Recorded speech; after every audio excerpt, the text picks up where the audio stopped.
We continue to follow this breaking news. 16-year-old Dante Harris is charged as an adult with first-degree murder. The other suspects are expected to be charged soon. Baltimore County Police just released the picture of the officer who was killed, 29-year-old Amy Caprio. She was investigating reports of a suspicious vehicle in Perry Hall when she was critically injured. WJZ has a team of reporters on this story. We begin with Kimberly Eaton live at District Court in Towson, where Harris's bail review will happen this afternoon. Kimberly? And Jess, as you said, Harris is now charged with first-degree murder. According to court documents, he told investigators that he ran down that Baltimore County police officer when she told him to get out of the car. Less than 24 hours after the murder of a Baltimore County police officer, police say they have her alleged killer in custody. Barely old enough to drive, court documents say 16-year-old Dante Harris ran down the officer and left her to die in the street. Well, 3 other suspects burglarized homes in this Perry Hall neighborhood. The records say 29-year-old officer Amy Caprio got the call for suspicious activity around 2 Monday afternoon. She stopped Harris in a black Jeep Wrangler who, quote, opened the driver's door but then shut it and drove at the officer. Within an hour, she was pronounced dead and all 4 suspects were on the run, leading to an all-night manhunt. Now, with some questions still unanswered as police comb through the body camera footage from their fallen officer. And Harris is scheduled to appear here in court this afternoon. Now, we've learned that his address is in Baltimore City. It's linked to Gilmore Homes. You may remember that's also where Freddie Gray lived. Right now, we're still working to learn more about his past. Reporting live in Baltimore County, I'm Kimberly Eaton for WJZ. Thank you, Kimberly. We're going to go now to Rick Ritter, who joined us live from Perry Hall Elementary with how the community is reacting to the officer's death and the news now that there have been arrests. Rick?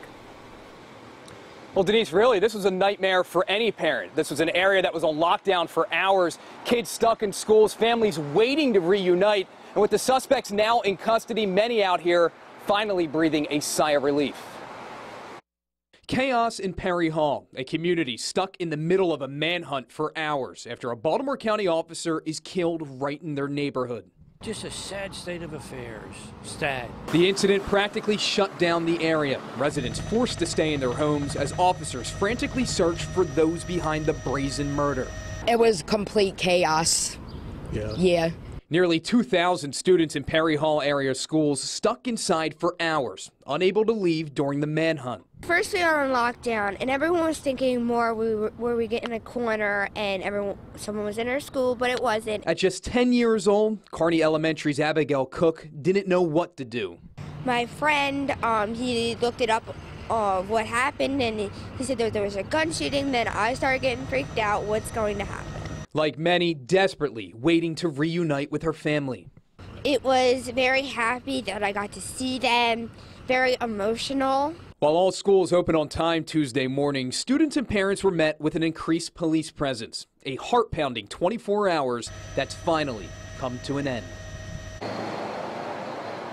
And of course, the schools were on lockdown for the safety of the children. Really just a whirlwind of emotions out here. Many relieved that this has finally come to an end. Back to you.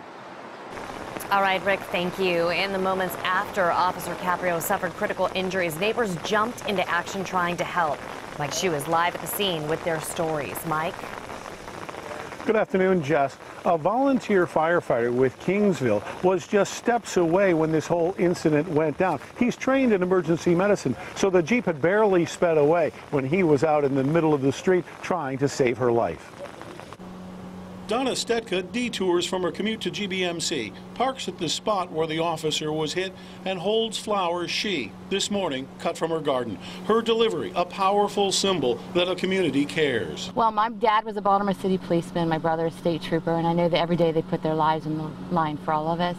So it's the least I can do as I head into work. She called in that she saw a black Jeep. It happened right in front of Tony Kurek's house. His neighbor called 911 to report a possible burglary here across the street, that 4 men were walking in the backyard. Then Officer Caprio rolls up. This is her car where she left it. Then a gunshot, and she went flying. Tony's son Logan is a volunteer with Kingsville Fire. He went right to her vest because he knows the protocol and radioed in officer down 3 times through the thing. So he called in to Baltimore County. Correct. One of their own was... Through her mic that it was on. Logan went to work trying to save her. As a firefighter, he's used to seeing people this way. Tony is not. I don't even like to say this. I mean, I looked into eyes that didn't respond back to me. Her eyes were wide open. We were going, ma'am, come on, stay with us, stay with us, stay with us. In her eyes, it was just a blank stare. It was very, very surreal. Tony didn't sleep last night, but he knows in his heart all that could be done at Linwen Court was done. Within 3 minutes, she was out of here because, I mean, they saw the severity of the situation. I got visions of her in my sight. Like I said, she was laying in, there was nothing we could do to help her. Now, Tony says the police officers here told him that they found one of her shell casings lying next to her body. Apparently, she tried to fire at that Jeep to stop the assailant. I'm Mike Shue reporting live in Perry Hall. Back to you. Mike, thanks. Here's the latest on that officer who was killed. All 4 suspects wanted in connection with her death are now in custody. One has been charged as an adult 16-year-old Dante Anthony Harris. The officer has been identified as 29-year-old Amy Caprio, a 4-year veteran with the force. Investigators are reviewing the body camera footage that she was wearing at the time for more information on this case.